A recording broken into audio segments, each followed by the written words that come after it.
கன்னிசாமி ஏறுதையா மலை மேல, எங்க நெஞ்சிடுவோம் ஐயப்பனின் அருளால.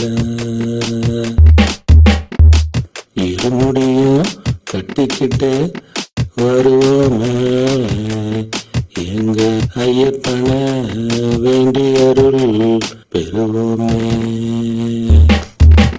சந்தனத்தை பூசிக்கிட்டு சபரிமலை ஏறுவோம், எங்க சாமியை ஐயப்பன மேட்டு கட்டி பாடுவோம். பம்பையில நீராட பக்தர்களும் கூடுவோம், எங்களோட சாஸ்தாவே ஐயப்பன பாடுவோம். கன்னிசாமி ஏறுதையா